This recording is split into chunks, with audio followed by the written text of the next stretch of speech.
भाग्य कर्म लाभाचा संयोग, नववर्षात सुखसमृद्धीचे योग. नमस्कार, मी ॲस्ट्रोगुरू डॉक्टर ज्योती जोशी सर्वांचं मनपूर्वक स्वागत करते. सर्वप्रथम तुम्हाला येणाऱ्या 2026 या इंग्रजी नववर्षाच्या हार्दिक शुभेच्छा. हे इंग्रजी नववर्ष तुमच्यासाठी कसं राहील ते आपण समजून घेत आहोत. आजच्या भागात आपण तूळ राशीच्या वार्षिक राशी भविष्याचं विश्लेषण करणार आहोत. सोबतच या नववर्षातील शुभ काळ, करावयाचे विशेष उपाय मी तुम्हाला व्हिडिओच्या शेवटी सांगणार आहे, म्हणून व्हिडिओला शेवटपर्यंत नक्की बघा. तसंच व्हिडिओला शेअर करायला विसरू नका, जेणेकरून ही माहिती इतरांपर्यंत पोहोचू शकेल.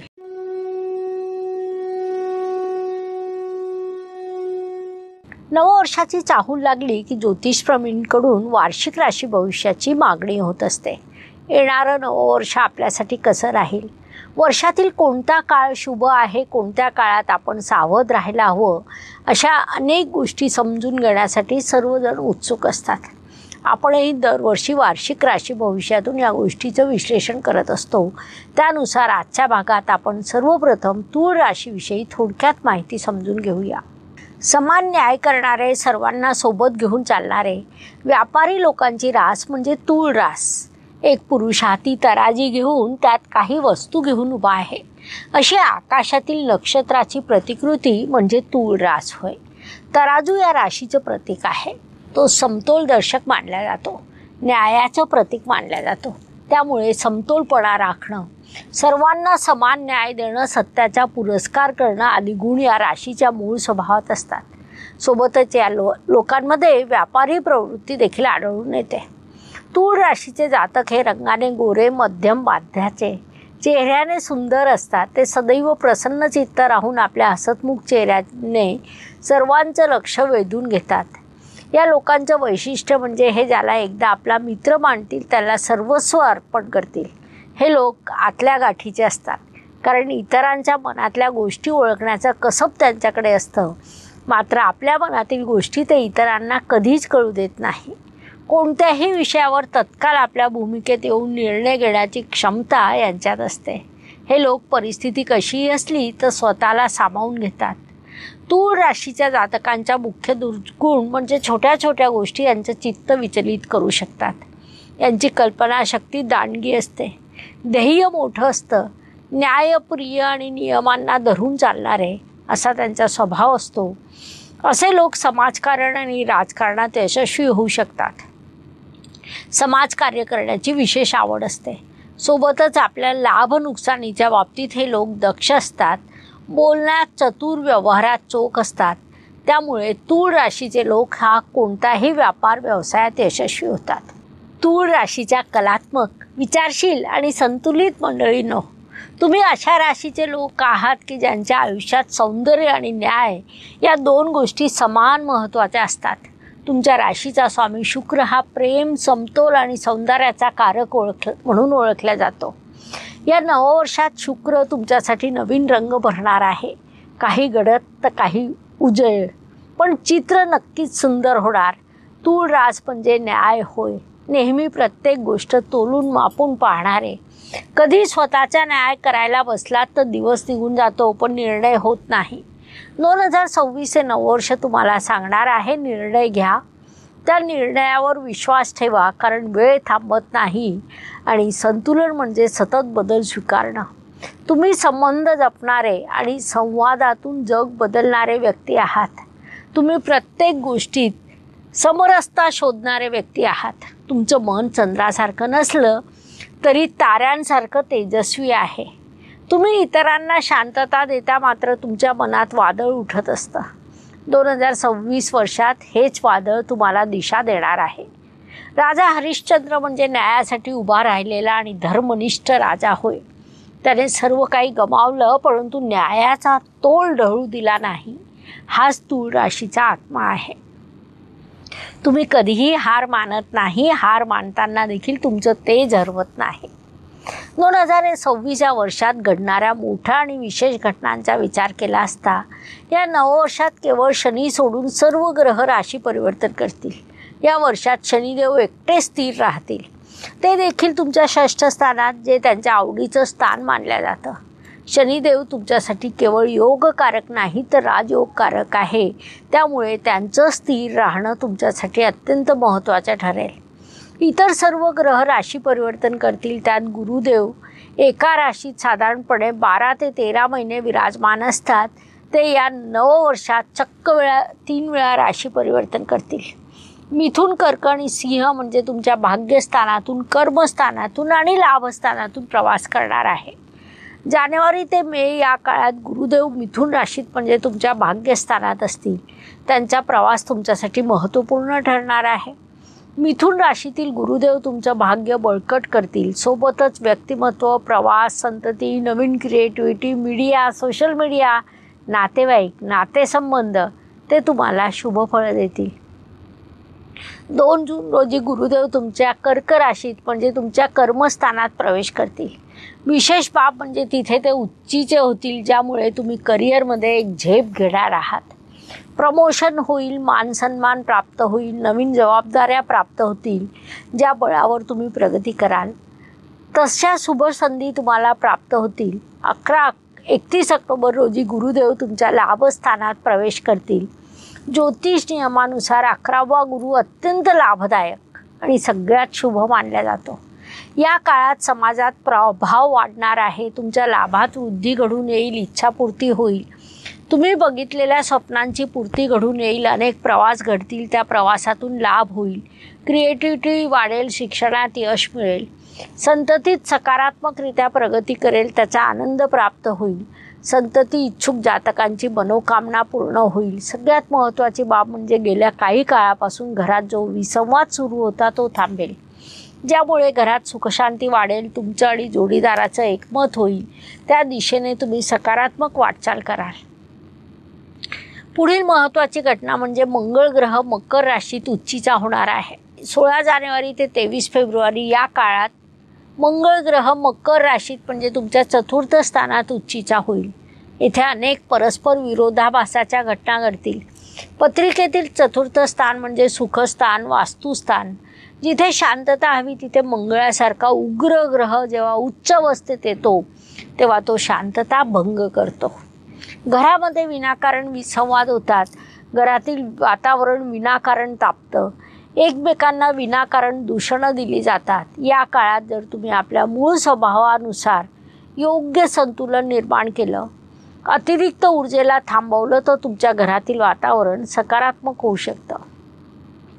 तुमच्यापैकी कोणी स्पर्धा परीक्षांचा अभ्यास करीत आहात का? जर करीत असाल तर कमेंट बॉक्समध्ये लिहा. या काळात तुम्हाला स्पर्धा परीक्षांमध्ये यश मिळणार आहे. अर्थात त्यासाठी आतापासून अभ्यासाकडे लक्ष द्या. अनेक अशक्य वाटणारी कामं शक्य करून दाखवण्याचा तो कालखंड असेल. जोडीदार प्रबळ झालेला असेल, त्यामुळे त्याला त्याची कामं करू द्या. तुम्ही केवळ पाठीमागून शांततेने सपोर्ट करा. त्यातही समजा सपोर्ट करता आलं नाही तर चालेल, मात्र विरोध अजिबात करू नका. या उच्चीच्या मंगळ ग्रहामुळे समजा तुम्हाला राग आलाच तर त्यावर नियंत्रण मिळवण्याचा प्रयत्न करा. तो विषय तिथेच सोडून द्या, हा सल्ला देण्यात येत आहे. यानंतरची मोठी घटना म्हणजे राहू केतूचं राशी परिवर्तन. वर्षाच्या शेवटी डिसेंबर महिन्यामध्ये दोन्ही ग्रह राशी परिवर्तन करतील. राहू तुमच्या 5म स्थानातून 4थ स्थानात, तर केतू ग्रह लाभस्थानातून 10म स्थानात येणार आहे. 5 डिसेंबर 2026 रोजी हे राशी परिवर्तन घडून येईल. या परिवर्तनामुळे तुमच्या आयुष्यातील एक गोंधळाचा काळ संपेल. माझं काय हा प्रश्न सुटेल. डिसेंबरमध्ये स्पष्टता प्राप्त होईल, दिशा प्राप्त होईल, स्थैर्य देखील प्राप्त होईल. एक नातं जे मागील वर्षभर तुम्हाला थकवत होतं ते नातं तुटेल आणि मनाला पोषक असेल ते दृढ होईल. नाती आणि वैवाहिक जीवन या दृष्टीने तूळ रास म्हणजे नात्याचं वास्तुशास्त्र होय. प्रेमात तुम्ही सौंदर्य शोधता, पण 2026 तुम्हाला सांगत आहे सौंदर्याच्या आधी सुसंवाद महत्त्वाचा. जून ते सप्टेंबर या महिन्यात अनेक भावनिक चढउतार येतील, म्हणून संवाद ठेवा, नातं सांभाळा, हा सल्ला देण्यात येत आहे. तुमच्यापैकी कोणी विवाह इच्छुक युवक युवती किंवा त्यांचे आईवडील आहेत का? जर असतील तर कमेंट बॉक्समध्ये नक्की कमेंट करा. मे महिन्यापर्यंत तुमच्यासाठी उत्तम योग जुळून येत आहे. त्यानंतर नोव्हेंबर डिसेंबरमध्ये देखील विवाह जुळून येण्याचे योग निर्माण होतील. म्हणून या काळाच्या त्या दृष्टीने अधिक प्रयत्न करा, त्यात तुम्हाला यश मिळेल. वैवाहिक सौख्याच्या बाबतीत सांगायचं झाल्यास आपल्या जोडीदाराचं ऐकणं तुमच्यासाठी अत्यंत आवश्यक राहील. जसं मी आधीही सांगितलं की तुम्ही आपल्या जोडीदाराला सहकार्य करायला हवं. जोडीदाराला विरोध करणं टाळा. भगवद्गीता म्हणते, प्रेम म्हणजे स्वार्थ नव्हे तर समर्पण आहे, हे लक्षात घ्या. करिअर व्यवसाय या दृष्टीने ज्यांचं काम लोकांसोबत संवाद साधणं, कला, डिझाईन, कायदा आणि कन्सल्टन्सीमध्ये आहे त्यांना या वर्षात मोठं यश मिळेल. मार्च ते जून या काळात नवीन प्रोजेक्ट मिळतील. तुमच्या कार्याचा विस्तार होऊ शकतो. ऑक्टोबरनंतर धनसंचय वाढणार आहे. जुलै ऑगस्टमध्ये अचानक काही खर्च निर्माण होतील. प्रवास व घरगुती कारणांसाठी तुम्हाला खर्च करावा लागेल. त्यापैकी काही खर्च हे तुम्हाला टाळता येणार नाही. मात्र वाढीव खर्च हा कौटुंबिक जबाबदाऱ्या पूर्ण करण्याच्या दृष्टीने महत्त्वपूर्ण असतो, म्हणून तो करावा. आरोग्य, कर्ज, स्पर्धक, हितशत्रू या दृष्टीने पाठीचं दुखणं वाढणं, सांधेदुखी वाढणं यासारखे प्रश्न निर्माण होऊ शकतात. या नववर्षात त्वचेची काळजी घेणं तुमच्यासाठी आवश्यक आहे. तुमचं आरोग्य हे मुख्यतः तुमच्या मनस्थितीशी जोडलेलं असतं. म्हणून योग, प्राणायाम, ध्यान या गोष्टी महत्त्वाच्या आहेत. त्याची सवय करून घ्या. तुमचे राशी स्वामी म्हणजे राक्षस गुरु शुक्राचार्य होय. तुम्ही घरात जास्तीत जास्त गुलाबी रंग, पांढरा रंग यांचा वापर करा. गुलाबाचं एखादं रोप लावा. शुक्रवारी गुलाब अर्पण करा. त्याच्या वास्तूच्या दृष्टीने शुभ परिणाम प्राप्त होतील. ज्येष्ठ नागरिकांनी हे वर्ष जुन्या आठवणींना उजाळा देणारं राहील. जुनी मैत्री, जुनी ओळख यांची आठवण येईल. त्यांची आठवण येईल त्यांना न चुकता फोन करा. मन सदैव प्रसन्न ठेवा. संगीताचा सहवास ठेवा. 2026 हे मुळातच तूळ राशीसाठी भाग्यकारक राहणार आहे. त्यातल्या त्यात वर्षाच्या सुरुवातीला गुरुदेव भाग्यस्थानात असतील. त्यानंतर उच्च राशीत म्हणजे कर्मस्थानात आणि त्यानंतर लाभस्थानात जातील. म्हणजे 2026 नववर्ष तूळ राशीसाठी अत्यंत मोठ्या शुभसंकेतांनी भरलेलं आहे. परदेश गमन घडून येईल. मान सन्मान वाढेल. सार्वजनिक क्षेत्रात यश मिळेल. तुमचा आवाज ऐकला जाईल. जे तुम्ही आत्तापर्यंत दडवून ठेवलेलं आहे ते मांडण्याची वेळ येईल. त्या विचारांना योग्य दाद प्राप्त होईल. तूळ रास म्हणजे संतुलन होय. संतुलन म्हणजे सर्वांशी व्यवस्थित राहणं नव्हे तर स्वतःशी देखील प्रामाणिक राहणं. भगवद्गीतेत भगवान श्रीकृष्ण म्हणतात, स्वधर्मे निधन श्रेय परधर्मो भयावह. म्हणजे इतरांना खुश करण्यापेक्षा स्वतःच्या मार्गावर चालणं श्रेष्ठ ठरतं. म्हणून या नववर्षात ध्येय काय आहे? नववर्षात तुम्ही कोणत्या गोष्टींचे संकल्प करणार आहात ते कमेंटमध्ये लिहा. सोबतच तुमचा एखादा प्रश्न असेल तर तो लिहा. मी लाईव्ह सेशनमध्ये उत्तर देण्याचा प्रयत्न करेल. तूळ राशी आणि भगवद्गीतेतील तत्त्वज्ञान हा व्हिडिओ तुम्ही आपल्या या चॅनलवर पाहिला असेल. त्याबद्दल तुमचं मत नक्की लिहा. जर पाहिला नसेल तर आवर्जून पहा. त्यातून तुम्हाला खूप नवीन शिकायला मिळेल.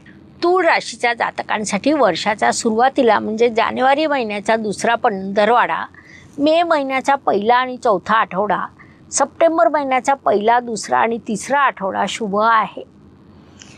मार्च महिन्याचा तिसरा आणि चौथा आठवडा, एप्रिल महिन्याचा दुसरा आठवडा आणि डिसेंबर महिन्याचा तिसरा आठवडा अशुभ राहील. हे शुभ अशुभ कालखंड लक्षात घेऊन या वर्षातील नियोजन करा. प्रत्येक महिन्याला वर्षाला राशीनुसार उपाय सांगतो. 2026 हे नववर्ष वेगळं आहे. या वर्षात शनिदेव सोडून सर्व 8 ग्रह राशी परिवर्तन करतील. प्रचंड मोठे बदल अपेक्षित आहेत. 2025 हे वर्ष केव्हा आलं आणि गेलं ते कळलं नाही. त्याहीपेक्षा 26 वर्ष वेगात जाईल. यात अनेक घटनांचा भडीमार असेल. नैसर्गिक आणि कृत्रिम संकट असतील. म्हणून या काळात काही उपाय महत्त्वपूर्ण आहेत. 2026 हे वर्ष रवी ग्रहाच्या अखत्यारीत येईल. यातील अंकांची बेरीज 10 येत असल्यामुळे सूर्याच्या सकारात्मकतेला थोडं अधिक वळण येतं. म्हणजे आत्मविश्वास ओव्हर कॉन्फिडन्समध्ये जातो. तर अधिकार हा सर्व काही मी या मानसिकतेवर जातो. अंकशास्त्राचं सविस्तर विश्लेषण मी लवकरच तुमच्या अंकाप्रमाणे राशी भविष्य सांगत असताना करणार आहे. यात उपायांचा विचार केला असता आपल्याला रवी चंद्र, शुक्र आणि शनी यांचा विचार करावा लागेल, कारण बोलताना आपण अनेक वेळा 26 बोलतो. ब्रेसलेट परिधान करणं हा एक चांगला उपाय आहे. त्यामध्ये तिहेरी संरक्षण ब्रेसलेटबाबत सांगायचं झाल्यास त्यामुळे शारीरिक आजार बरे होऊन उत्साह वाढतो. ट्रिपल प्रोटेक्शन म्हणजे तिहेरी संरक्षण. हे ब्रेसलेट परिधान केल्यानंतर आश्चर्यकारक अनुभव येतात. हे ब्रेसलेट ध्यान, ऊर्जा उपचार आणि मानसिक कार्य यासारख्या आध्यात्मिक पद्धतीमध्ये संरक्षण करायला मदत करतं, कारण ते नकारात्मक ऊर्जा किंवा घटकांना आपल्यामध्ये शिरकाव होऊ देत नाही. खोलवर झालेल्या भावनिक जखमा, आघात, दुःख ओळखून त्यातून बाहेर पडायला मदत करतं. तिहेरी संरक्षण हे ब्रेसलेट शारीरिक उपचार आणि चैतन्य वाढवण्यात योगदान देऊ शकतं. यातील हेमेटाइट स्टोन शरीरातील ऑक्सिजनची मात्रा वाढवत असतं. याशिवाय टायगर आय स्टोन रोग प्रतिकारक शक्ती वाढवतं. याशिवाय या ब्रेसलेटमध्ये ब्लॅक ऑब्सिडियन देखील आहे, जो तणाव कमी करायला, शारीरिक विश्रांती मिळायला सहकार्य करतो. एकंदरीत जीवनाच्या प्रत्येक टप्प्यात हे ब्रेसलेट आत्मबळ वाढवत असतं. त्याची लिंक डिस्क्रिप्शन बॉक्समध्ये दिलेली आहे. उपायांच्या दृष्टीने शुक्रदेव तुमचे राशीस्वामी आहेत. रवी आणि शनी यांचे मिश्र प्रभाव तुमच्यावर राहतील. या काळात तुम्ही दर शुक्रवारी देवीला पांढऱ्या रंगाची फुलं अर्पण करा. रविवारी सूर्याला अर्घ्य द्या, त्यामुळे तुमचा आत्मविश्वास वाढेल. शनिवारी गरिबांना काळ्या रंगाचे कपडे दान करा. आपल्या संबंधांमध्ये योग्य संवाद ठेवावा. याशिवाय ओम शुक्राय नमः या मंत्राचा दररोज 21 वेळा जाप करा. या उपायांचे शुभ परिणाम प्राप्त होतील, म्हणून नक्की करा. अशा प्रकारे तूळ राशीसाठी येणारं नववर्ष कसं राहील हे समजून घेण्यासाठी एवढी माहिती पुरेशी आहे. पुन्हा नक्की भेटू. धन्यवाद. शुभम भवतु. जय ज्योतिष. नमस्कार. शास्त्राचा अभ्यास करण्यासाठी माझी मराठीतून 11, हिंदीतून 2 अशी पुस्तकं प्रकाशित झाली आहे. विशेष बाब म्हणजे मी स्वतः संशोधित केलेली ज्योती जोशी पद्धती अर्थात जे पद्धती या विषयावर स्वतंत्र ग्रंथ उपलब्ध आहे, त्याचा देखील लाभ घ्यावा. यूट्यूबची कार्यप्रणाली ही मुख्यतः लाईक, शेअर आणि सबस्क्राईबवर चालते. Please like, share and subscribe the channel. धन्यवाद. शुभम भवतु. जय ज्योतिष.